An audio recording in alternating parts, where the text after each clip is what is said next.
ब्रह्मानन्दं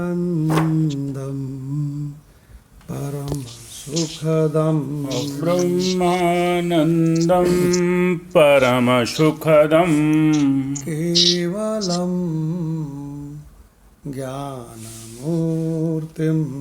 केवलं ज्ञानमूर्तिं द्वन्द्वातीतं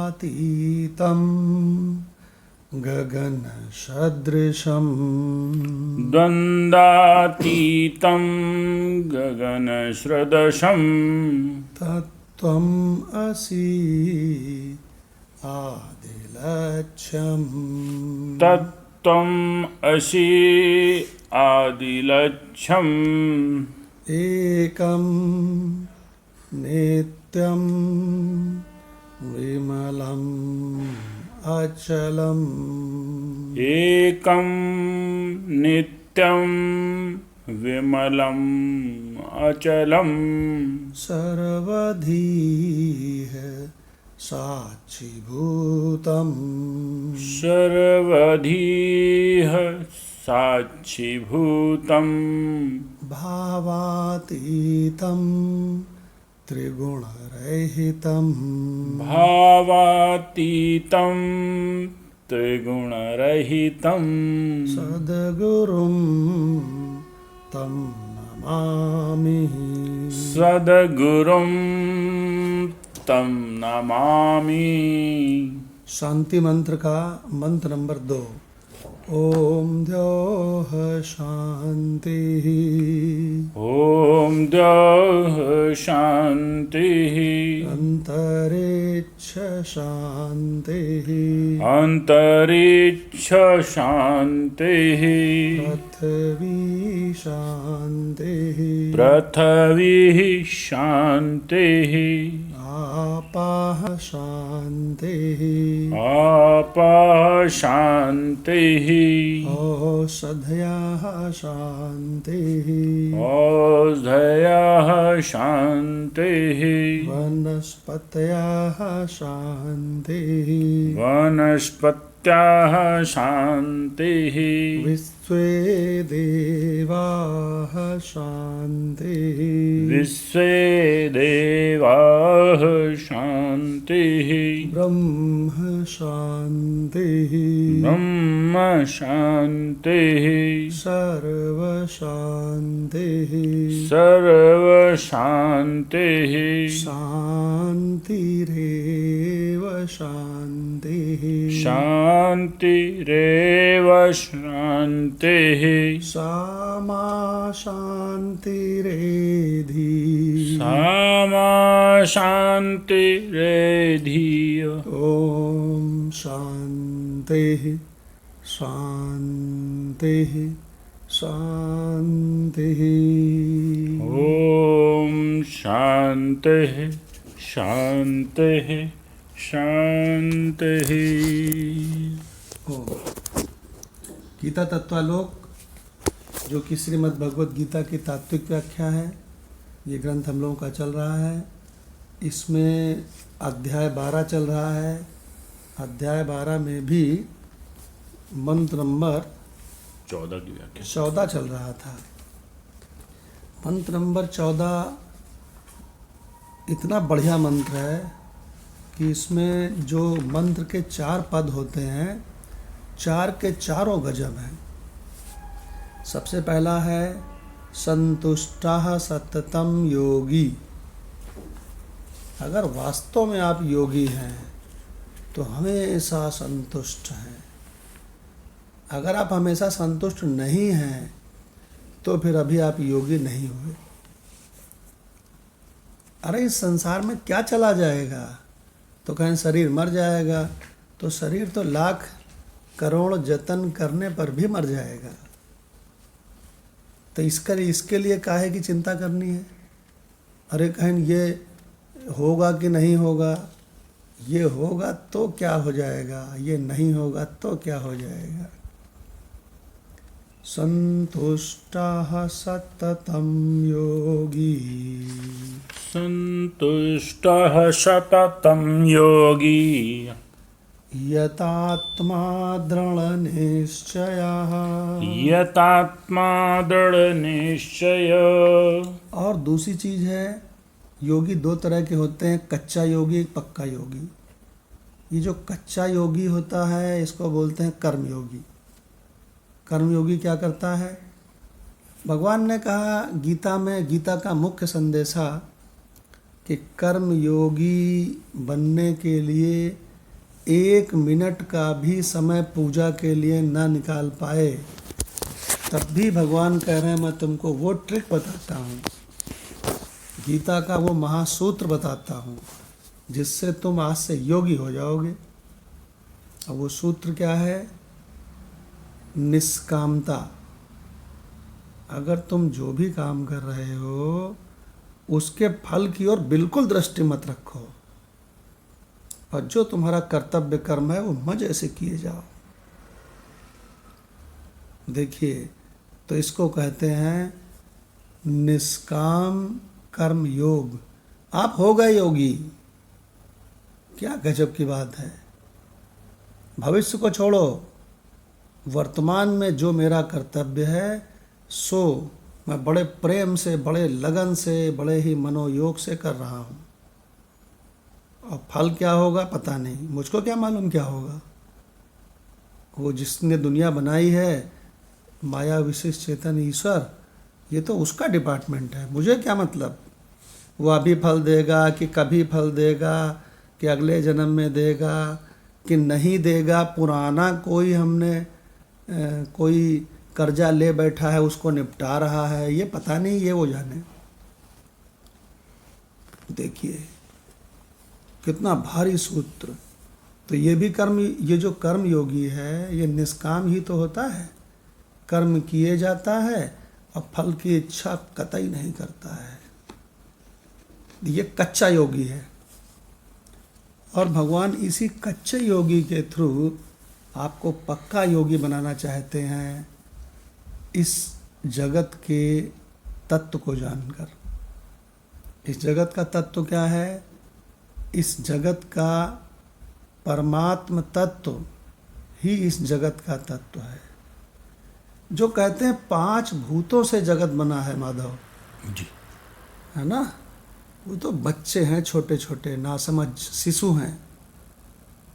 जरा उपनिषदों में प्रवेश कीजिए, राम गीता कृष्ण गीता में प्रवेश कीजिए, तब आपको पता चलेगा कि एक ही मूल मैटर से सारा जगत बना है, 5 भूतों से नहीं।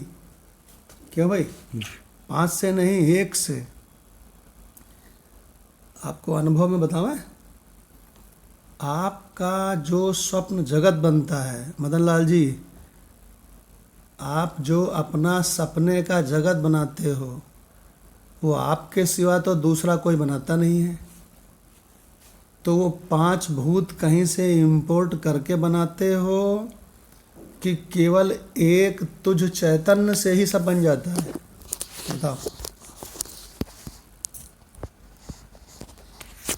मदन लाल भगवान, माइक ऑन नहीं हो रहा है? अच्छा, लाल सिंह भगवान से पूछते हैं। जी भगवान, सब स्वभाव से होता है भगवान। ये तो कुछ ना इंपोर्ट करना, ना कुछ लाना दाना, स्वप्न की तरह अपने आप में प्रकट हो जाता है। हाँ, बहुत बढ़िया। तो इसका मतलब ये हुआ कि 5 भूतों से, अरे भाई सपने का जो जगत है उसके तो तुम ही ब्रह्मा विष्णु महेश हो, तुम ही ईश्वर हो, इसमें कोई डाउट है क्या? क्या माधव? कोई डाउट नहीं।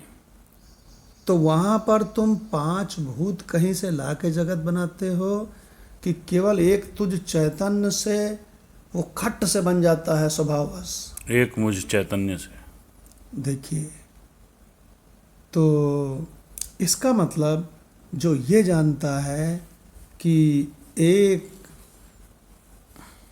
एक वस्तु से सब जग, वो नानक साहब कहते थे ना कि एक वस्तु से सब जग उपजा, एक नूर से सब जग उपजा, एक नूर ते सब जग उपजा। देखो समझ जाओ, नानक साहब तो नहीं कह रहे हैं 5 भूतों से उपजा, और कबीर साहब क्या कह रहे हैं, मूल पदार्थ एक है। एक हो गया ना, वो 5 भूतों से बना है संसार, बच्चा हो गया कि नहीं? बच्चा ही है, बच्चा है, बच्चों के लिए है वो। हाँ, मूल पदार्थ एक है, गढ़ने में है फेर। क्यों भाई? ताही से ब्रह्मा विष्णु महेश बने, और ताही थे कीड़े मकोड़े। देखिए भगवान, बहुत बढ़िया। एक नूर। तो इन लोगों ने कैसे ये कह दिया? एक तत्व को जाना ना, तभी तो कह दिया। बिल्कुल। तो इसका मतलब ये जगत 5 भूतों से बना है, ये बच्चों को शुरू में फुसलाने वाली चीज है। क्यों भाई? कहें ये हमारे साथ क्यों हो रहा है, तो उत्तर तो देना है फुसलाने वाला। तो कहें प्रारब्ध से हो रहा है, तुम पिछले जन्म में गड़बड़ किए थे ना, तो वही वाला निपट रहा है, तो चुप हो जाता है।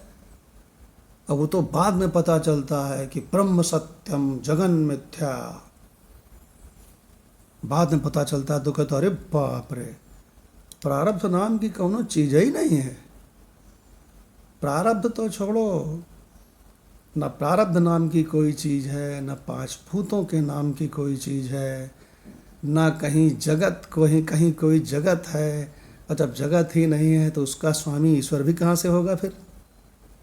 नहीं है। इसीलिए उपनिषदों ने कहा है कि जब तुम ब्रह्मज्ञान की कक्षा में बैठो तो विचार करना सीखो। अरे कहना, हम बहुत विचार किए हैं, हमारे पापा मम्मी हमको बहुत, हमारे टीचर, हमारे पितामह बहुत विचार करना सिखाए हैं। तो बोले वो विचार था ही नहीं, वो बचपना था। विचार करना क्या है माधव भगवान? को अहम, मैं कौन? कथम इदम जातम, ये सब कहाँ से आया? को वै कर्ता अस्य विद्यते, कौन इसका करता है और ये कैसे विद्यमान है? उपादानम किम अस्ति इहि, इसका उपादान कौन है? क्या बात है। विचारो सो अयम ईदृशः, विचार से ही ये गुत्थी सुलझ सकती है। हम लोग कानपुर जा रहे थे तो काली भगवान थे, विकास भगवान थे, माधव भगवान थे, तो हम लोगों ने इस मंत्र का बहुत आनंद लिया 100 के स्पीड में। याद आया? जी बिल्कुल। तो भगवान भक्त लोग भी गाते हैं, हरिओम शरण ने गाया है, 2 दिन का जीवन प्राणी कर ले विचार तू, अब प्यारे हरि को अपने मन में निहार तू, और बिना हरि के दुखियारी सारी दुनिया, और राम एक देवता और पुजारी सारी दुनिया। देखो भगवान क्या बढ़िया बढ़िया बातें हैं। तो भगवान ये हो गया पक्का योगी। कच्चा योगी बता रहे थे ना अभी तक हम। जी। कच्चा योगी कौन है? कर्म योगी। और ये हो गया पक्का योगी जिसने तत्व को जान लिया। अच्छा, कण कण रोम रोम में भगवान है, सर्वत्र भगवान है, सर्वत्र भगवान है। ये कोई समझदार बंदा नहीं है, ये तो सब कहते हैं। ये तो नासमझ, ये तो तेल बेचने वाला भी कहता है, मोची भी कहता है। लेकिन जिस नूर से ये जगत उपजा है, मैं आत्मा वही नूर हूं, ये तत्व ज्ञान है। देखिए भगवान, कच्चा एक पक्का एक। तो भगवान यहाँ पर क्या बता रहे हैं? भगवान ध्यान दीजिए, संतुष्टः सततम योगी की हम व्याख्या कर रहे हैं। भगवान यहाँ कह रहे हैं संतुष्टः कच्चा वाला भी योगी। क्यों? क्योंकि वो फल की ओर दृष्टि नहीं रखता। जी मेरा इस समय क्या कर्तव्य है? जी ये कर्तव्य, अच्छा जी कर रहे हैं। इसका फल क्या होगा पता नहीं, कल क्या होगा किसको पता, अभी अपने कर्तव्यों का ले लो मजा। भगवान वो कच्चा वाला भी संतुष्ट है सततम योगी। गुरु भगवान ने हमको जब व्याख्या सुनाई तो कहेंगे बेटा वो कच्चा, जो कच्चा योगी है ना, वो भी संतुष्ट है सततम, क्योंकि उसे भविष्य के फल से कोई लेना देना ही नहीं है। क्या गजब का संतुष्ट है। और कहने लगे पक्का वाला, अरे बाप रे, वो तो ब्रह्मविद ब्रह्मयो भवति। उसके नज़र में तो है ही नहीं सत्ता। उसकी नज़र में तो जगत का अत्यंत अभाव है। अब उसके बराबर संतुष्ट तो इंद्र के पिताजी भी नहीं हो सकते। देखो भगवान क्या गजब। वो तो संतुष्टि का सोर्स है। संतुष्टि का सोर्स है। उसे फर्क नहीं पड़ता है कि मेरा शरीर कब खत्म हो जाए, मेरे घर वालों का कब खत्म हो जाए, परमाणु बम चल जाए, और न जाने मेरे बेटे का क्या होगा, न जाने बिटिया मेरी क्या होगा। अरे भगवान वो ना करे चिंता विंता किसी की, क्योंकि ना असतो विद्यते भावो उसके ग्रिप में आ चुका है। मंगत कहता है भगवान जिस दिन से ना असतो विद्यते भावो समझा है, उस दिन से मेरी अमीरी का हाल हम क्या बतावें। मंगत भगवान है क्या? मंगत भगवान के मुख से सुनते हैं। मंगत भगवान अभी थे तो शायद। अच्छा कोई बात नहीं, आज है नहीं, आज वो आ रहा होगा, रास्ते में होगा। तो भगवान देखिए, अच्छा अब संतुष्टा सत्तम योगी तो समझ गया माता भगवान जी। कच्चा वाला भी पक्का वाला भी। आगे क्या कह रहे हैं? यतात्मा दृढ़ निश्चय, जिसका ये निश्चय है कि मैं वही आत्मस्वरूप हूँ। माता भगवान संतुष्टा सततम होगा कि नहीं? बिल्कुल होगा। संसार की परिस्थिति चाहे जितनी खराब हो, संसार की परिस्थिति चाहे जितनी अच्छी हो, इससे क्या फर्क पड़ता है? वो रहता ही नहीं इस संसार में। हाँ, और उसके बाद फिर उड़िया बाबा ने कह दिया नीचे की बात, क्यों संतुष्ट सततम योगी। वो भी इसी मंत्र में है भगवान कि क्या मंत्र है 12/14, क्योंकि 12/8 वो इम्प्लीमेंट कर चुका है। मई अर्पित मनो बुद्धि, वो मन और बुद्धि को मुझ में अर्पित इन्वेस्ट कर चुका है 100%। आगे भगवान क्या कहते हैं जरा, ये भक्ति योग चैप्टर का नाम भक्ति योग है। तो भगवान कहते हैं सभी भक्त ध्यान देकर सुने। यो मद भक्ता, यो माने जो ऐसा मेरा भक्त है, स मे प्रिया, वो मेरा बहुत प्रिय है। वो भक्ति योग में ये कहना चाह रहे हैं वो ज्ञानी सबसे प्रिय है मुझे। हाँ। भगवान ये कहना चाह रहे हैं कि अरे अर्जुन, मेरे 4 प्रकार के भक्त है ना, उसमें मुझे चौथा भक्त ज्ञानी बहुत प्रिय है, क्योंकि ज्ञानी मेरा आत्मा है और ज्ञानी का आत्मा मैं हूँ। और ये पूरी दुनिया गवाह है इस बात की, सबसे ज़्यादा प्रिय अपना आपा होता है। कि भगवान अगर बहुत जोर से घर में आग लग जाए, विस्फोट हो जाए, तो सबसे पहला काम आदमी क्या करता है? भागो। सबसे पहले वो खुद भागता है बाहर। भगवान हमें याद आ गया, ग्रेटर नोएडा में हम ऑडिट कर रहे थे, पहली मंजिल पे बैठे थे, तब तक भूकंप आया। अच्छा। तो हमारे साथ में एक आदित्य शर्मा था, डिपार्टमेंट के लोग जानते होंगे, इंस्पेक्टर था कानपुर का। तो भगवान जैसे ही वो आया तो वो बहुत तेज़ी से उठा और धड़ाम से बड़ी तेज़ी से उनको जीने से बार उतर के बाहर चला गया। और हम लोग सोचे यार ये हिल क्यों रहा है सब कुछ, ये पंखा क्यों हिल रहा है, ये क्यों हिल रहा है। तगड़ा भूकंप था। तो तब तक किसी ने कहा भूकंप, तो हम लोग भी सब लोग उतरे सरपट।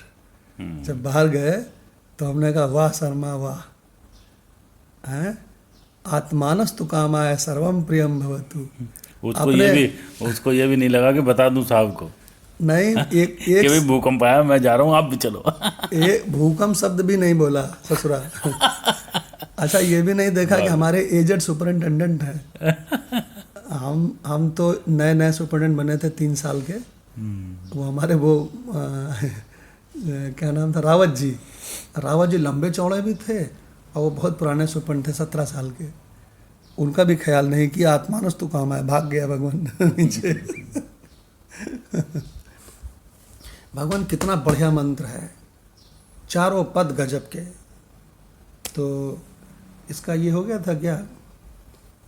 इसका रत्नाकर से होगा भगवान 13-14। भगवान इसमें हम डॉक्टर भगवान से रिक्वेस्ट करते हैं गीता तत्वा लोग एक बार फिर हो जाए, क्योंकि हमने इसमें 4 यू बनाए हैं। क्यों भाई, यूट्यूब में भेजने के लायक 4 लाइनें हैं, इसमें 4 पॉइंट हैं। बिल्कुल जी डॉक्टर भगवान। जी भगवान प्रणाम। जी प्रणाम। तो इसका भावार्थ दिया है, मेरा जो भक्त सर्वदा संतुष्ट है, समाहित चित्त है, मन इंद्रिय और शरीर को वश में रखने वाला है, दृढ़ निश्चयवान है तथा मुझमें ही जिसने मन और बुद्धि लगा दिए हैं वही मेरा प्रिय है। असल में देखा जाए भगवान तो ये चारों पद बात तो एक ही कर रहे हैं, चारों अलग नहीं है। जैसे ये जो बात आपने बताई 2/16 वाली, कि यदि किसी को ये पता चल जाए और अच्छी तरह समझ जाए, पता तो चल सबको चल गया, आप जो भी वेदांत पढ़ते हैं, पर अच्छी तरह समझ ले और अभ्यस्त भी हो जाए, ये संसार है ही नहीं, इसका अत्यंता भाव है, तो सर्वदा संतुष्ट होना तो उसकी विवशता होगी। क्योंकि वो इच्छा किसकी करेगा, जब कुछ है ही नहीं तो कहाँ से इच्छा करेगा। और तो संतुष्ट होना भी उसकी विवशता है। समाहित चित्त है, उसके अपने अलावा, अपनी आत्मा के अलावा कुछ है ही नहीं, तो समाहित चित्त भी हो गया। मन इंद्रिय और शरीर को वश में रखने वाला, इंद्रिय कहाँ भागती हैं, विषयों की ओर। जब विषय नहीं है ही नहीं, अत्यंता भाव है, तो इंद्रियों को वश में भी अपने आप हो गया।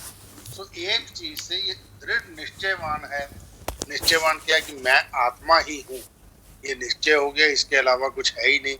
तथा मुझ में ही जिसने मन और बुद्धि लगा दी है, दूसरा और कहाँ लगाएगा जब कुछ है ही नहीं। तो मेरा मतलब उस एक श्लोक से ही ये चारों उसी के शाखाएं हैं, उसी में से निकले हैं एक्सप्लेनेशन करने के लिए कैसे भी समझाने। अब आगे व्याख्या की तरफ बढ़ते हैं। डॉक्टर साहब ने बहुत बढ़िया व्याख्या की है 2/16 से, बहुत बढ़िया। जी भगवान। सबसे पहले वैराग्य की आवश्यकता है, क्योंकि वैराग्य से ही संसार रूप वृक्ष कटेगा। अर्थात धीरे धीरे प्रवृत्ति कम करने पर सांसारिक वस्तुओं की इच्छा कम होगी, यही है संतोष। वही बात उड़िया बाबा ने बिल्कुल क्लियर कर दी। अतः भगवान कहते हैं कि मेरा जो भक्त सर्वदा संतुष्ट है वह मुझे प्रिय है। इसके साथ जो समाहित चित्त तथा इंद्रिय निग्रह के साथ अध्याय 6 श्लोक 13 के अनुसार दृढ़ आसन वाला है तथा निश्चयात्मक बुद्धि वाला है, वही मुझे प्रिय है। किंतु ऐसा वह तभी हो सकता है जब वह मई अर्पित मनोबुद्धि हो, अर्थात उसके मन और बुद्धि मुझ में ही लगे। यहाँ जो लक्षण बतलाए गए हैं उनमें मई अर्पित मनोबुद्धि ही मुख्य है, अन्य लक्षण गौण है। भगवान में मन बुद्धि लगे ना होने पर ही अनेकों झंझट बढ़ जाते हैं। अरे वाह। नहीं तो संसार में साधु का द्वेषी कोई नहीं होता। इसी से भगवान अब बतलाते हैं कि साधु कैसा होना चाहिए। जी तो भगवान गजब गजब के पॉइंट आ गए। पहली बात तो ये उड़िया बाबा ने डंके की चोट पर कह दिया कि वैराग्य से ही संसार रूपी वृक्ष कटेगा। इसीलिए वेदांत विद्या में आने पर सबसे पहले उसको विवेक कराते हैं। क्या कहते हैं? विवेक क्या है। और भगवान विवेक जब उसको समझ में आ जाता है, भगवान विवेक के समझ में आते ही वो इतना जबरदस्त हो जाता है कि संसार में सभी को वो नित्य और अनित्य के तराजू पे तौल देता है। क्यों भाई? किसी ने कहा हम सूरज की पूजा करेंगे, तो उसने कहा सूरज अनित्य है। कहना हम पृथ्वी की पूजा करेंगे, कहें पृथ्वी अनित्य है। तो कहने लगे किसकी पूजा करनी चाहिए, तो कहता नित्य की करो। तो कहते नित्य तो हमको पता ही नहीं, नित्य तो कुछ होता ही नहीं, वो तो भगवान होते हैं। तो बोले भगवान की करो। तो बोले यार भगवान पता नहीं कहाँ हैं भी कि नहीं। तो उसने कहा आप ये पता लगाओ, ये पता लगाओ। हमने तो सुना है कि कण कण रोम रोम में। हरिओम शरण का एक भजन है राणा भगवान कि मंदिर में है हंस रहा, मस्जिद में मुस्काए, अच्छा, हाँ, नहीं सुना। हरिओम शरण के भजनों के लिरिक्स कभी देखना, उसमें बड़े अच्छे अच्छे सूत्र मिलेंगे। हमको याद है अभी ये लाइन कि क्या राम रमैया या ऐसा कुछ करके है वो, कि क्या कहते हैं, मंदिर में है हंस रहा मस्जिद में मुस्काए। मतलब क्या बढ़िया बात है, दोनों में वही एक है। तो भगवान विवेक होते ही वो इतना ज़बरदस्त हो जाता है। जब विवेक होगा माधव भगवान, तो बताओ, जो क्षणिक है, नासवान है, बेवफा है, निश्चित रूप से छूटेगा, उससे वैराग्य होगा कि नहीं? विवेक का बाई प्रोडक्ट है। विवेक का बाई प्रोडक्ट है वैराग्य। वैराग्य। और अगर किसी को विवेक और वैराग्य हुआ तो भगवान सठ संपत्ति उसके पास अपने आप आ जाती हैं, क्षय के क्षय। भरभरा के आ जाएंगे उल्टा। हाँ, गुरु भगवान कहते थे भरभरा के उसके भीतर आ जाती है। और मुमुच्छा तो उसका भगवान मुकुट बन जाता है। अब देखो, हो गया जबरदस्त। इसीलिए विवेक पे बहुत सारे ग्रंथ लिखे गए हैं, है ना। विवेक अगर किसी को हो गया, विवेक चूड़ामणि। अरे विवेक के तो कितने ग्रंथ लिखे गए हैं, बड़े बड़े महापुरुषों ने लिखे, अवतारों ने लिखे हैं। विवेक तो विवेक गहना है ना। अरे नाम है ना। कहीं कहीं देखो, देखो शंकराचार्य जी ने क्या लिखा, दीर्घ दृश्य विवेक, कहीं विवेक चूड़ामणि, कहीं विवेक भास्कर। विवेक पे बहुत ग्रंथ लिखे गए हैं। तो भगवान, अब काली भगवान से रिक्वेस्ट है, इसी दिव्य मंत्र का हम लोग उसमें 13 की भी रह रही है, 13 14 एक साथ लिए है। प्रणाम भगवान। 13 और 14 की भगवान दोनों एक साथ। जी भगवान, 13वां श्री राम भगवान। अद्वेष्टा विश्व रूप भगवान ही हैं, भगवान ही विश्व विराट के रूप में प्रकट हैं। इसलिए किसी प्राणी से द्वेष मत करो। लेकिन यह तो एक अभावात्मक साधन हुआ कि किसी से द्वेष मत करो। बोले कि नहीं नहीं, सबसे मैत्री करो, सबके ऊपर स्नेह की वर्षा करो। द्वेष में जलन होती है और मैत्री में सुख मिलता है। जैसे रूखा सूखा भोजन करना हो, कभी बेझर की रोटी खानी हो तो पेट तो उससे भी भरता है, पर वह अद्वेष्टा है। और घी से चुपड़ा हुआ भोजन मिल गया तो बोले कि मैत्रहा।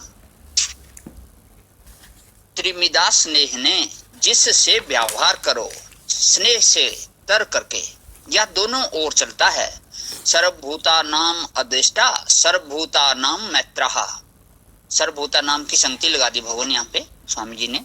जो कोई मिलने आवे उससे कहो कि आइए आइए आइए, आप तो बहुत दिनों के बाद आए। अनदेखा हो तो कहेंगे मालूम पड़ता है पहले आपको कहीं देखा है, आप तो बहुत दिनों के बाद मिले। अच्छा हुआ कि आ गए। कैसे हैं आप? कुशल से तो है ना? मुझे ऐसा लगता है कि बचपन में हम दोनों ने एक ही स्कूल में पढ़ा है, हमारी आपकी बड़ी मैत्री रही है। तो मैत्रहा करुण एव। अब देखो कि जो बुरा काम करता हो उससे द्वेष नहीं करना, जो अच्छा काम करता हो उसे मैत्री करना, और जो दुखी हो उसके ऊपर करुणा करना। निर्ममः, करुणा तो करना, लेकिन राजा भरत हरण के बच्चे पर करुणा करके जैसे बंध गए वैसे ममता नहीं करना। करुणा दूसरी चीज है और ममता दूसरी चीज है। ममता नहीं करना। बहुत सुंदर। निरअहंकाराः, ऐसा भी मत मानो कि हमारी तो किसी से ममता नहीं है। यह जो फटकारे सो सिद्ध, की फटकारने वाली सिद्धि भक्त को शोभा नहीं देती। अहंकार कभी नहीं करो, कभी भी अहम की कार पर न बैठो। यह अहम की जो कार है, यह क्या है? काराभ्याम चलाएते, जो हाथ से चलाई जाए उसका नाम कार है। लोग हैंडल स्टीयरिंग पकड़कर जिसको चलाते हैं वह कार है। सम दुख सुख, भगवान कहते हैं कि यदि जीवन में दुख सुख आए तो उनको मत देखो। तब क्या देखें महाराज? या देखें कि देने वाला कौन है, कितना प्यारा है वह। सुदामा जी जब सूखा चिबड़ा लेकर आए तो वहां भी 4 रंग का, तो वह भी 4 रंग का। तो भगवान ने यह नहीं देखा कि यह चिबड़ा है। हम तो मोहन भोग खाते हैं, सोन पापड़ी खाते हैं, और यह दरिद्र सूखा चिबड़ा लेकर आया है। उन्होंने तो यह कहा कि अरे अरे, यह चिवड़ा तो हमारे प्यारे का लाया हुआ है। भक्ति की विशेषता क्या है? देखो, सांख्य की दृष्टि से सुख दुख प्राकृत हैं और अविवेक के कारण होते हैं, अविद्या के वंश में हैं। अविवेक। तत्व ज्ञान की दृष्टि से सुख दुख की कोई सत्ता नहीं है। अरे वाह, स्वरूप दृष्टि से सुख दुख का भेद कहाँ है? किंतु भक्त की दृष्टि से सुख दुख दोनों अपने प्यारे के हाथ के दिए हुए हैं। ऐसा नहीं कि वह शरबत लाकर दे तो बड़े प्रेम से पिए और खाली पानी लाकर दे तो गिलास पटक दें। नहीं नहीं भाई, वही तो है, उसी का तो हाथ है। वस्तु को मत देखो, देने वाले के हाथ को देखो, वह दे रहा है। इससे बढ़कर आनंद की बात क्या है? तो अगला आता है क्षमी। कोई अपराध करे तो क्षमा करो।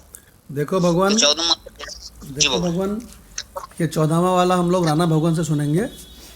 और जी सबसे इम्पोर्टेंट बात क्या है कि एक स्वामी जी के पास,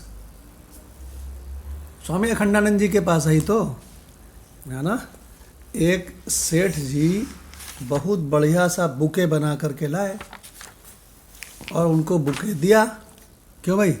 जी।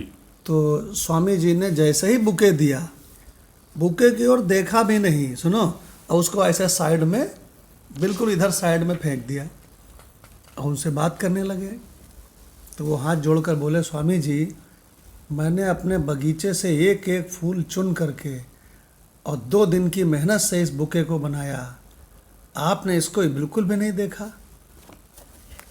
क्यों भाई? जी, बुके को आपने उधर तुरंत लिया, उधर उसकी ओर देखा ही नहीं, उधर रख दिया एक्सपेक्टेशन थी कि उसको देखें थोड़ा। कि स्वामी जी उसको देखेंगे, तारीफ करेंगे, अरे वाह कितना बढ़िया, अब कहाँ से लाए जी, बनाया है कि बना बनाया लाए हो। तो स्वामी जी ने कहा, अरे भाई गलती हो गई। उन्होंने बुके को फिर उठाया और बुके के एक एक फूल को ध्यान से देखने लगे। अरे वाह गुलाब, अरे वाह चंपा, अरे वाह चमेली के फूल। और भगवान वो आधा घंटे उस वो बढ़िया खूब फूल वूल सब देखते रहे और देखने के बाद सारे शिष्य आ गए, कहने लगे समय समाप्त हो गया सेठ जी, चलिए अब समय आपसे मिलने का समाप्त हो गया है। तो उन्होंने कहा, सेठ जी ने कहा, अरे स्वामी जी ने मेरी ओर तो देखा ही नहीं। स्वामी जी ने मुझे तो टाइम ही नहीं दिया, वो सारा समय तो बुके देखते रहे। तो स्वामी जी ने कहा कि संसार बनाने वाले को भी देखो और उसने जो जिस संसार को बनाया है उसको भी देखो। लोग केवल संसार को देखते हैं, उसकी तरफ नजर ही नहीं जाती जिसने बनाया। उसकी तरफ नजर ही नहीं जाती। हमने सुनाया था ना कि एक सखी दूसरे सखी से कह रही है कि नथनी भेजी यार ने। क्यों भाई? और तामे इतनी प्रीति है। तो कबीर साहब पीछे पीछे चल रहे थे तो उन्होंने कहा, नाक दिया करतार ने। क्यों? तासे भी है प्रीति, भूल गए। तो स्वामी जी ने उनसे ये उपदेश दिया चलते समय, कहने लगे, देखो जो बुके लाया है बुके को भी देखना चाहिए, है ना। अब और जो बुके लाया है उससे भी मिलना चाहिए, उससे भी प्रेम करना चाहिए, और जो वो लाया है उससे भी प्रेम करना चाहिए। बाजी नू सब तक दे, बाजी गर नू कोई नहीं तकदा है। मगर बहुत बढ़िया सा एग्जाम्पल है कि लोग इसी संसार में, इसी बुके में पड़े रहते हैं पूरी ज़िंदगी, और फिर बुके देने वाला कहता है कि चलो इसको नाली का कीड़ा बनाओ। देखिए, एक तरह से स्वामी जी उसमें ये संदेश देना चाह रहे हैं कि तुम जो हो, तुम भी तो केवल संसार को देखते हो, कभी ईश्वर को देखते नहीं। हाँ, यही तो संदेश है। वो जो है फूल को देखते रहे। हाँ, और उसका फूल लाने का उद्देश्य क्या था कि वो हमारे पर नजर डालें, हमसे बात करें। हाँ, तो ईश्वर का भी यही है। हाँ। तो हम लोग क्या करते हैं, सुनिए, जिसने सांसें दी, उसकी तरफ जिसने आँख में रोशनी दी, नजर नहीं जा रही। जो हर पल हमें पूरा जीवन दे रहा है, हर पल हमें दृष्टि दे रहा है, हर पल श्रवण दे रहा है, उसकी ओर कोई दृष्टि नहीं है। एक दृष्टि भी नहीं है। और भगवान ये जो दिया है उसने इसी बुके में उलझे पड़े हैं। कितना बढ़िया भगवान संदेशा है। तो अब राणा भगवान से रिक्वेस्ट है, ये सबसे टापो टाप जो मंत्र है 12/14, ये गीता रस रत्नाकर है ना भगवान, राणा भगवान के पास? जी भगवान। जी। तो स्वामी जी भगवान बता रहे हैं कि सबसे पहले उन्होंने संतुष्टा को लिया। संतुष्ट है अर्थात हमेशा खुश रहो, संतुष्ट रहो। अरे जब भगवान हमारा है तो हम किसके लिए असंतोष करें? अब हमको अप्राप्त ही क्या है? जब भगवान ही हमारा है तो हमको अप्राप्त ही क्या है? मेरा भगवान, भगवान का मैं, दोनों परस्पर मिलते हैं। विश्व के रूप में भगवान हर समय हमारी आंखों के सामने रहता है, कभी आंखों से ओझल नहीं होता। विश्व के रूप में। अब असंतोष का हेतु क्या है? स्लाइड हो गई।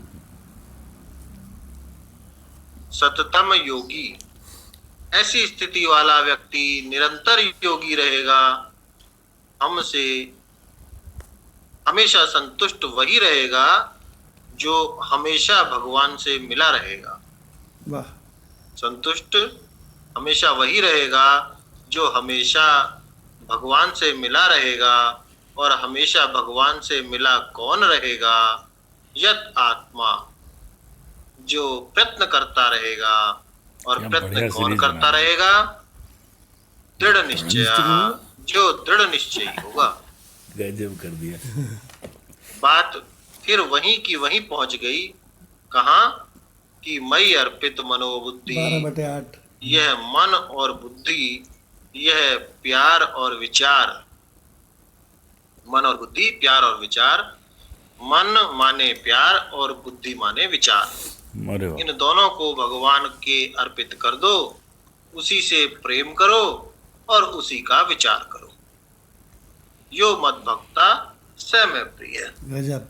भगवान कहते हैं कि जो मेरा भक्त है वह मेरा प्यारा है। माने जो मुझसे प्रेम करता है उससे मैं प्रेम करता हूँ। यो मद भक्ता का अर्थ है मेरा प्रेमी, और स मैं प्रिया का अर्थ है मैं उसका प्रेमी। जो मुझसे प्रेम करता है उससे मैं प्रेम करता हूँ।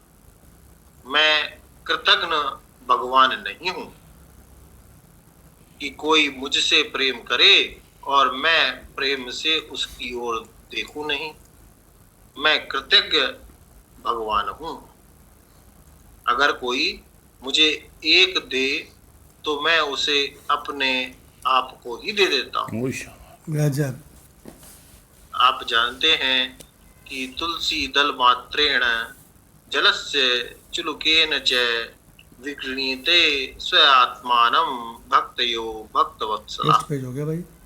भगवान की कीमत कितनी है कि भगवान कहते हैं कि अरे खरीद लो मुझको। मैं तुम्हें अपनी कीमत बताता हूँ। क्या कीमत है मेरी?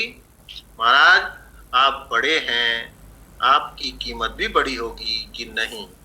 तुलसी का एक पत्ता मेरी कीमत है। वह ना हो, क्योंकि तुलसी का पत्ता हर जगह नहीं मिलता, तो एक चुल्लू पानी बस। इतने कृतज्ञ हैं भगवान। ऐसे भगवान की भक्ति भी यदि हमारे हृदय में नहीं आई तो तुलसीदास जी कहते हैं जननी जाए जड़ तन तरुणता गंवाए।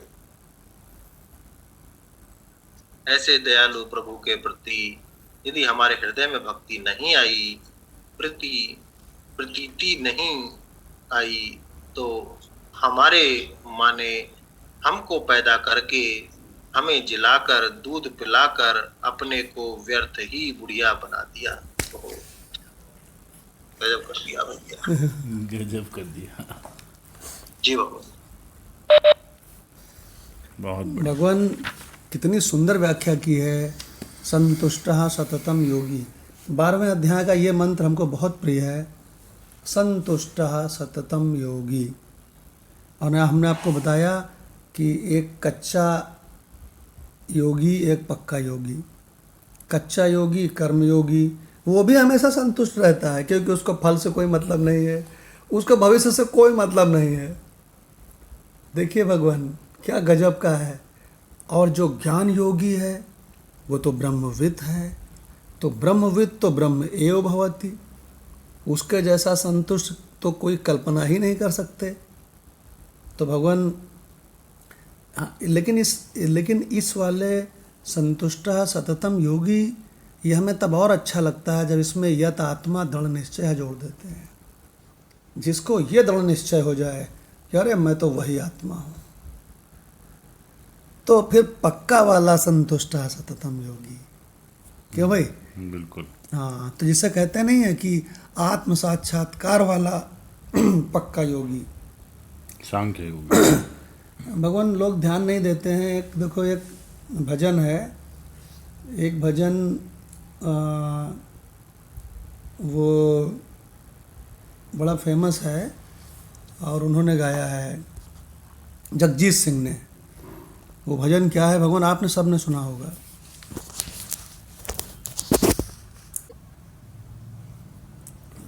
तो भगवान एक भजन है जिसमें कि कभी ध्यान दिया हो, उस भजन में मालूम है क्या, वो तत्वज्ञान का भजन है और राम का भजन है। और उसमें ये भी लिखा हुआ है, तू ही सुबह है, तू ही शाम है, तू ही इस जग के रूप में प्रकट है, तू ही विश्व का विधाता है। क्या कहते हैं? कहते हैं तू ही माता है, तू ही पिता है, तू ही राधा का श्याम है, तू अंतर्यामी है, तू ही बिगाड़ता है, तू ही संवारता है, तू ही सुबह है, तू ही शाम है।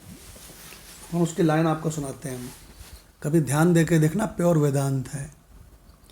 हे राम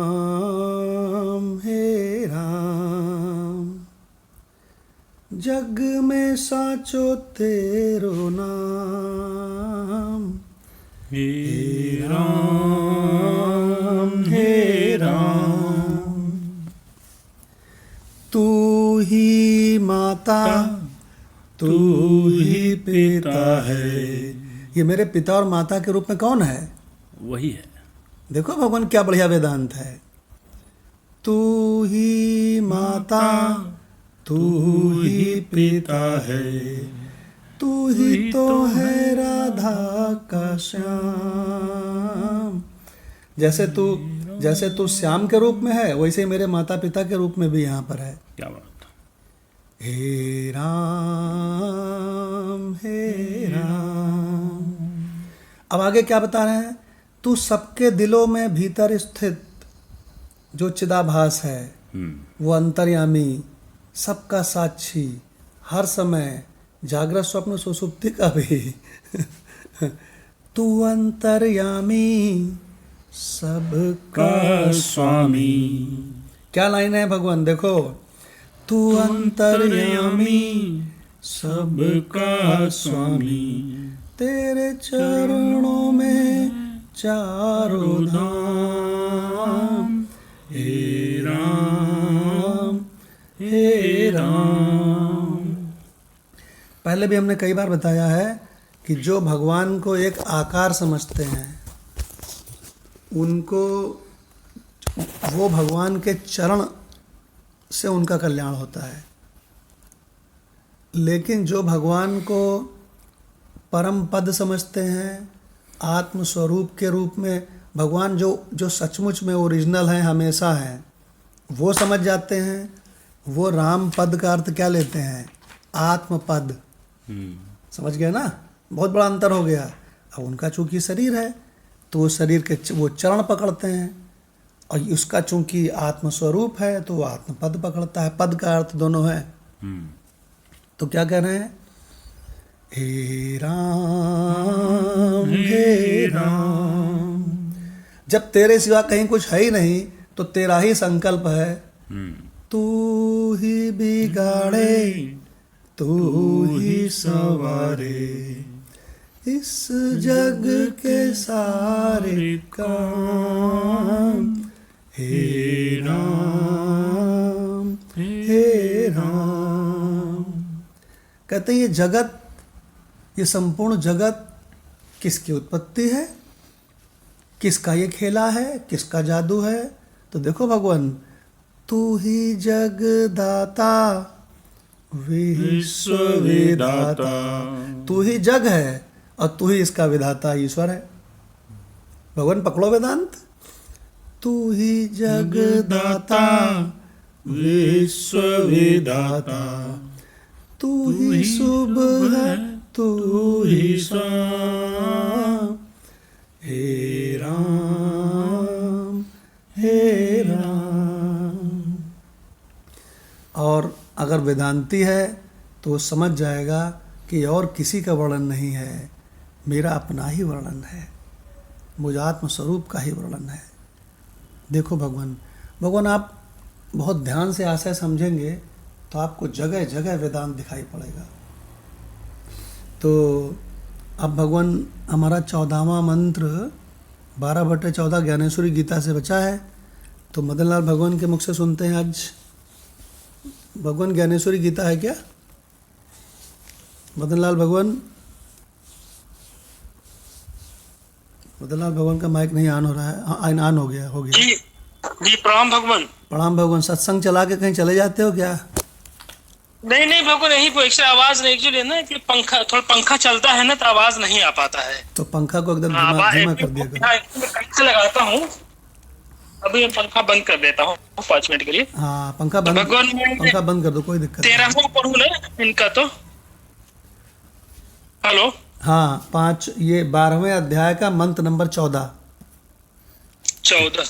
भगवान 13 नहीं हुआ है, मतलब 13 कि कैसी गीत लग रहा है। हाँ 13 भी लेना है, ठीक बात है 13 से ले लो। तो भगवान कह रहे हैं कि जो व्यक्ति प्राणी मात्र से कभी किसी प्रकार का द्वेष नहीं करता, जिसे चैतन्य की तरह यह भेद भाव कभी स्पर्श ही नहीं करता कि यह अपना है और वह पराया है, जिसके चित्त में वसुधा की तरह यह भावना कभी नहीं जगती कि उत्तम कोटि के लोगों को तो आश्रय प्रदान करना चाहिए और अधम कोटि के लोगों को यूं ही त्याग देना चाहिए। गजब। जो प्राण वायु की भांति अपने चित्त में यह कभी नहीं सोचता कि मैं राजा के शरीर में तो रहूंगा पर रंक के यानी गरीब के शरीर में को स्पर्श नहीं करूंगा। जो सदा सब पर कृपा रखता है, जैसे जल कभी यह भेदभाव नहीं रखता कि मैं गौ की पिपासा को तो शांत करूंगा लेकिन व्याघ्र के लिए मैं विष बनकर उसे मार डालूंगा। अरे गजब। वैसे ही जो जीवन मात्र को एक रूप समझकर उनके साथ सुहृदय भाव रखता है और समभाव से उन पर कृपा रखता है, और जो यह बात कभी जानता ही नहीं कि यह मैं हूं और यह मेरा है, जिसे सुख दुख का विचार कभी सताता ही नहीं, जिसमें उतनी ही क्षमाशीलता होती है जितनी सहनशीलता पृथ्वी में होती है, जो संतोष को नित्य अपनी गोद में किरा कराता रहता है। गजब है गजब। भगवान ये 13वां रहा और सबसे सुंदर मंत्र जो हमें भी लगता है, संतुष्ट सत्यम योगी यद आत्मा दृढ़ निश्चय। ये भगवान जो आपने प्रिय जी भगवान, ये जो 13वां मंत्र की आपने व्याख्या की है वो गजब की व्याख्या है भाई। कहने लगे कि जैसे पृथ्वी सबसे प्यार करती है, जैसे वायु सबको श्वास देता है, जैसे आकाश सबको अवकाश देता है, तो कहते ऐसा होता है तत्वज्ञ, ऐसा होता है भगवान का भक्त, क्योंकि वो जानता है कि इस संपूर्ण विराट के रूप में, सभी आकारों के रूप में वही खुद प्रकट है। कितना बढ़िया भगवान व्याख्या है, गजब। अब भगवान 14वें का इसमें छमी का एग्जाम्पल बहुत बढ़िया दिया है, जो पृथ्वी से हाँ। इसमें खोद जो खोद खाद धरती सा है। बिल्कुल। जो कोई उपाय न करते हुए स्वयं ही संतोष से ठीक वैसे ही लबालब भरा रहता है, जैसे बिना वर्षा के भी समुद्र। गजब। जो अपने बिना वर्षा के अंतःकरण को समुद्र। संकल्प पूर्वक अपने वशीभूत बिना रखता वर्षा है, के समुद्र। जिसका निश्चय सदा अखंड क्या रहता है, जिसके हृदय भुवन में जीव और परमात्मा दोनों एक ही आसन पर विराजमान रहते हैं, तो इस प्रकार योग युक्त होकर अपना मन और बुद्धि पूर्णतया मुझे समर्पित कर देता है, वह अभ्यंतर योग के उत्तम रीति से दृढ़ हो जाने के कारण जो मेरी प्रेम पूर्ण भक्ति में रंग जाता है, हे अर्जुन, उसी को भक्त, उसी को योगी और उसी को मुक्त जानना चाहिए। ले जैसे पति को भक्त योगी और मुक्त। पत्नी प्राणों से ही बढ़कर प्रिय होती है, वैसे ही वह भक्त भी मुझको प्रिय होता है। क्या बात है! इतना ही नहीं, उसके प्रति मेरा जो अगाध प्रेम होता है, उसका स्वरूप पूर्ण रूप से इस उपमा से भी स्पष्ट नहीं होता है कि वह मुझे प्राणों के समान प्रिय होता है। पर यह प्रेम कथा मानव भ्रम में डालने वाला जादू है। वास्तव में यह प्रेम कथा शब्द अतीत है, शब्दों से परे है मतलब।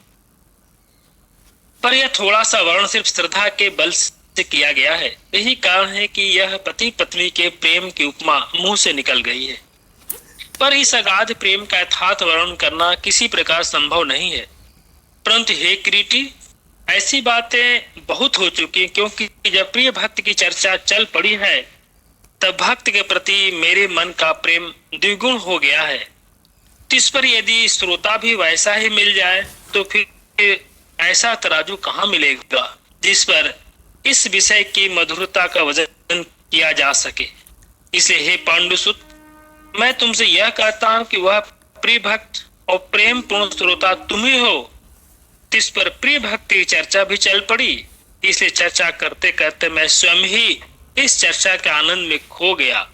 इतना कहकर देव तुरंत ही प्रेम आनंद में झूमने लगे और उन्होंने कहा, हे प्रथापुत्र, ऐसे जिस भक्त को मैं अपने अंतःकरण में बैठाता हूं, अब उस भक्त का लक्षण ध्यान पूर्वक सुनो। जी भगवान। संसार के लोग हमेशा कहते हैं भक्ति बहुत बड़ी चीज़ है, भक्ति बहुत बड़ी चीज़ है, हम तो भक्त हैं।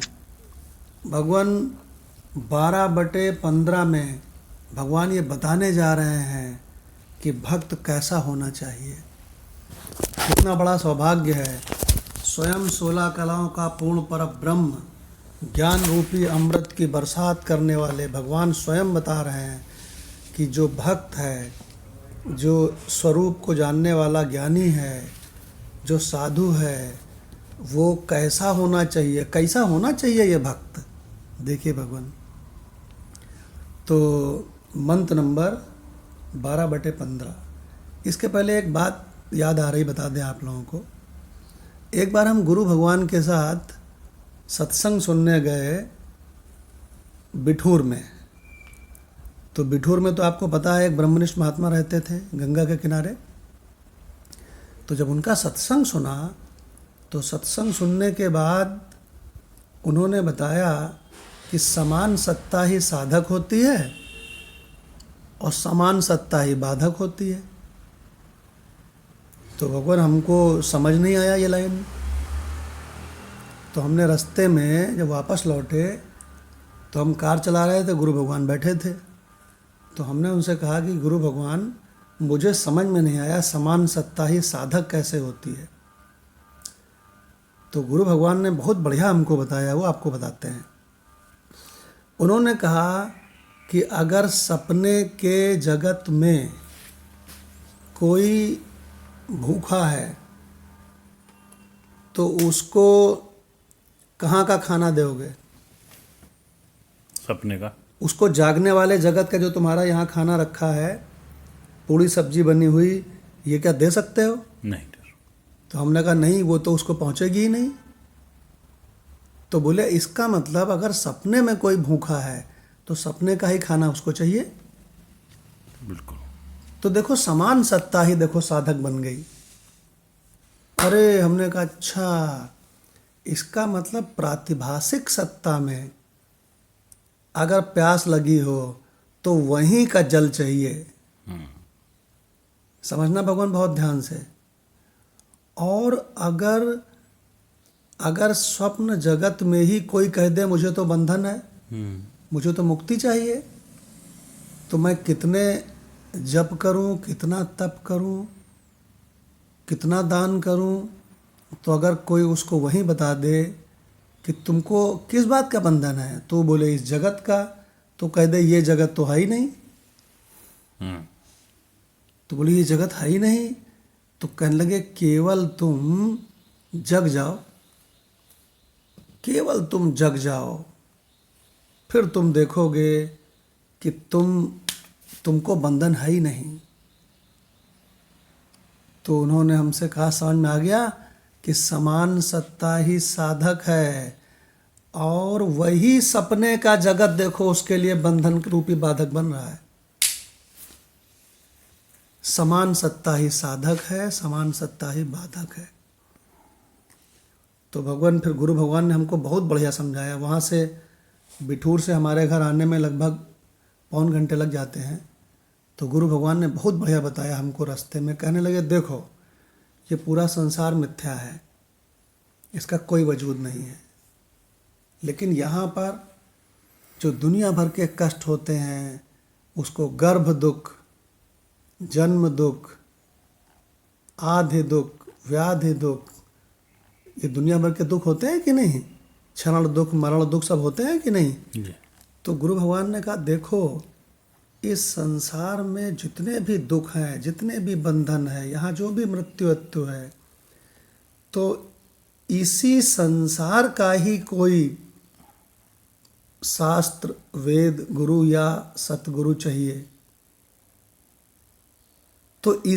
तो इसी झूठे जगत के बंधन को काटने के लिए इसी जगत का झूठा शास्त्र और झूठा गुरु चाहिए।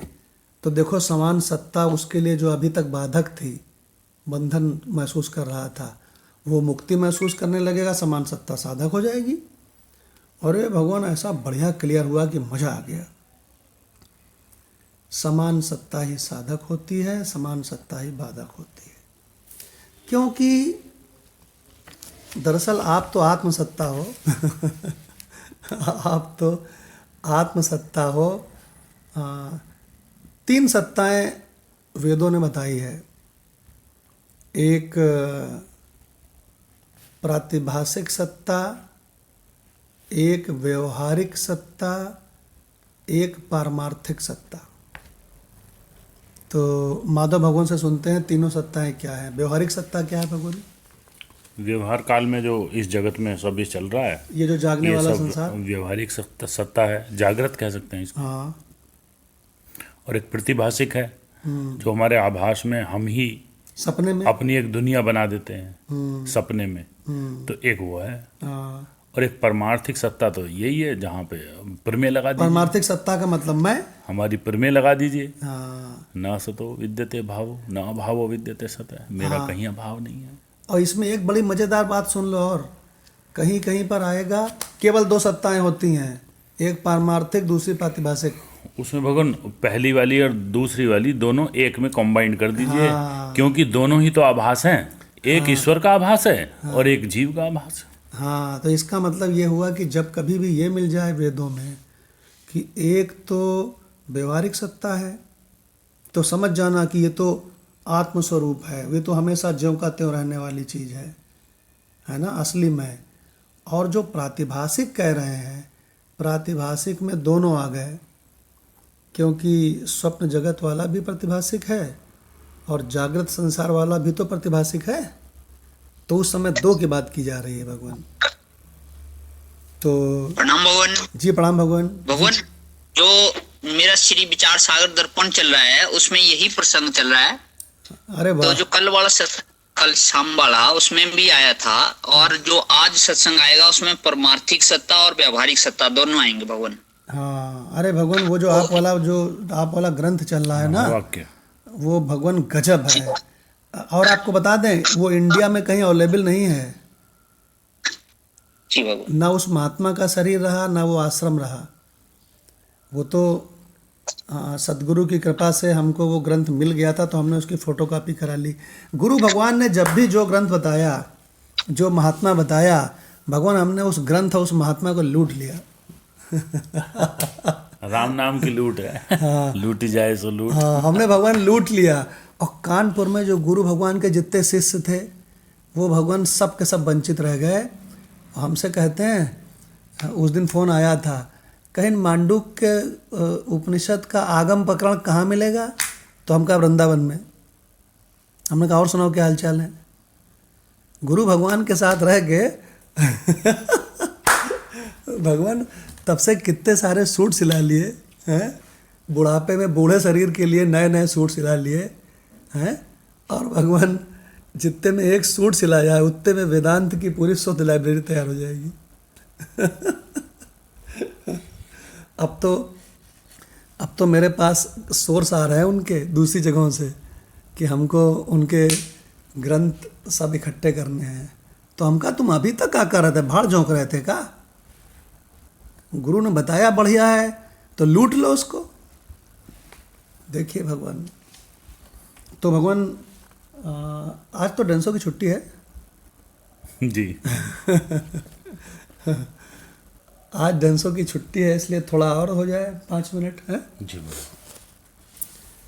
तो मंत्र नंबर लेते हैं 12/15।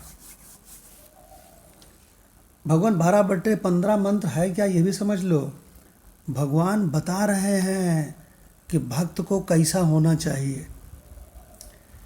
यस्मान्नो द्विजते लोको, यस्मान्नो द्विजते लोको, बल्कि पदच्छेद से पढ़ लें, यस्मात् न उद्विजते लोकाः, यस्मात् न उद्विजते लोकः।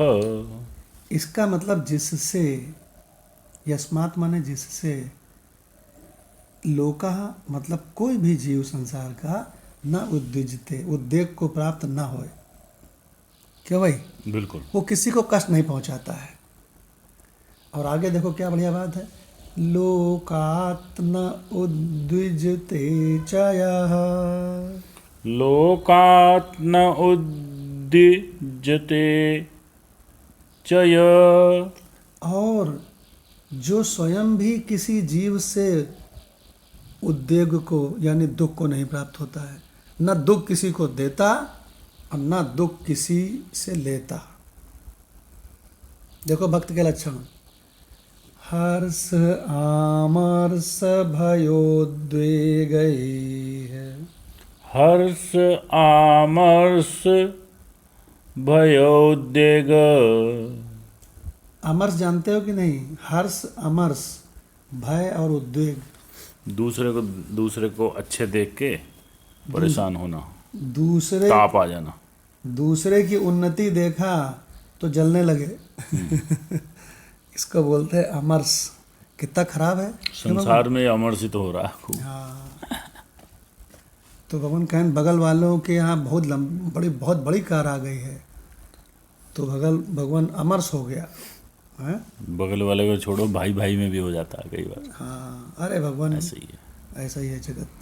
तो कितनी बढ़िया बात बता दी, हर्ष अमर्ष भय उद्वेगै है, हर्ष अमर्ष भय उद्वेगै, मुक्तः यश च मे प्रियः, मुक्तः यश च मे प्रियः।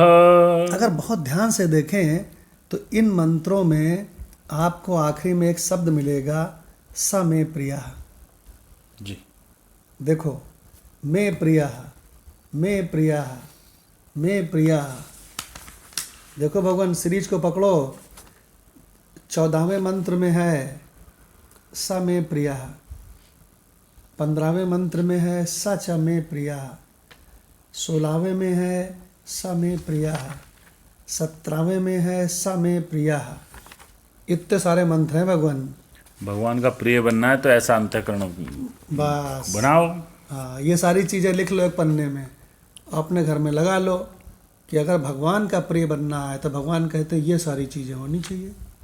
देखो तो और इसमें भक्ति योग में पूरा ज्ञान चल रहा है। और अब राणा भगवान से इसका अर्थ सुनते हैं। 12/15। जी भगवान।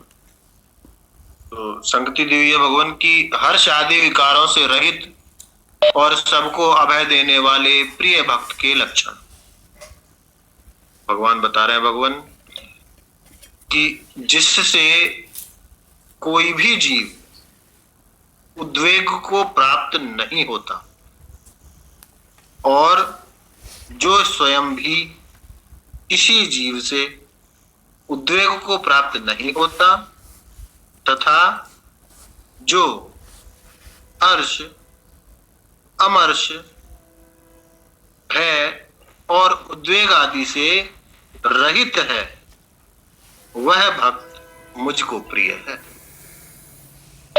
भगवान ये तो मंत्र है ही अच्छा, लेकिन इसके बाद वाला मंत्र भगवान हमको बहुत अच्छा लगता है।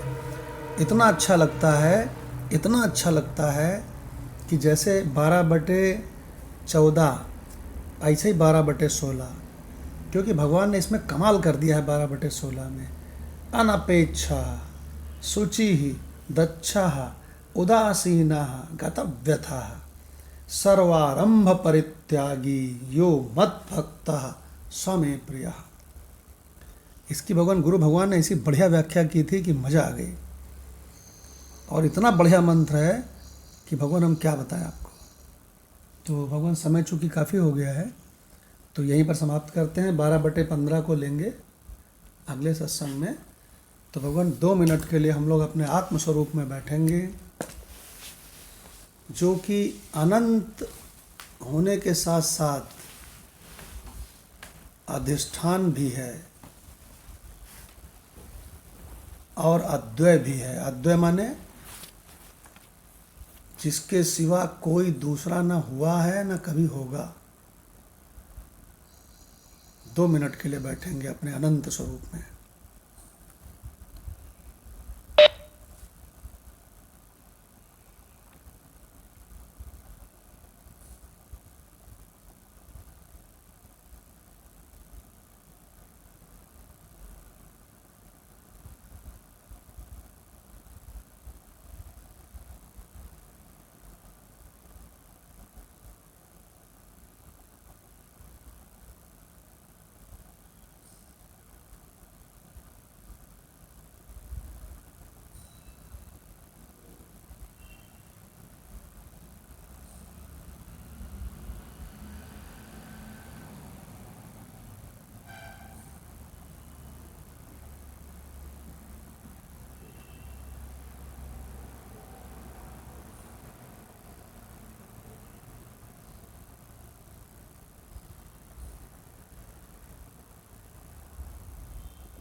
एक बहुत ही महत्वपूर्ण बात बताते हैं, ध्यान से सुनो। जी। ऐसा है कि जीव को पतन करने वाले एक नहीं है, जीव के पतन करने वालों का झुंड है। और ये जितने भी है ये पातक कहलाते हैं, पातक, पतन करने वाले। तो जितने भी ये पतन करने वाले हैं, अगर किसी ने एक क्षण ये चिंतन कर लिया कि मैं वही अनंत आत्मस्वरूप चेतना हूँ जिसमें सब भासते हैं, दिखते हैं, विलीन हो जाते हैं, लेकिन मैं अनंत आत्मा ज्यों का त्यों। जिसने एक क्षण, ध्यान दीजिए भगवान, जिसने एक क्षण भी ऐसा चिंतन कर लिया तो जितने भी पतन करने वालों का झुंड है, पातकों का, वो आपस में एक दूसरे से कहते हैं चलो भैया अपना अपना झोरा झंडा उठाओ, सामान पैक करो, चलो, अब इसका पतन तो हम नहीं कर सकते, अब चलो चलते हैं किसी पड़ोसी के यहाँ। भगवान ये बात एस.के. द्विवेदी नहीं कह रहे हैं, ये बात वेद का मंत्र कह रहा है, जो माधव भगवान को, कंचन भगवान को बहुत पसंद है। ये मंत्र सुना देते हैं, फिर सत्संग समाप्त करते हैं। क्षणम ब्रह्म अहम अस्मि, अस्मि माने हूँ, क्षणम ब्रह्म अहम अस्मि इति, ऐसा यह कुर्यात, जो कर लेता है, आत्मचिंतनम सह सर्वपातकम हन्ति, वो सारे पातकों को हन्ति माने भगा देता है, स्वाहा कर देता है। तमः सूर्योदयो यथा, जैसे सूर्य का उदय होते ही सब जगह से अंधकार भाग जाता है, बिल्कुल ऐसे ही देखो भगवान, ये वेदांत विद्या क्या है। एक क्षण के लिए भी अगर किसी ने ये आत्मचिंतन कर लिया, एक क्षण के लिए भी, तो भगवान ये निश्चित जानो कि उसका अगला जन्म नहीं हो सकता है। यम किंकर तो उस जीव को क्या छुएगा, यम भी नहीं छू सकता है। ऐसा वेदों का डिमडिम घोष है, इसको बोलते हैं पराविद्या। ओम शांति शांति शांति। प्रणाम भगवान, प्रणाम भगवान, प्रणाम राणा भगवान।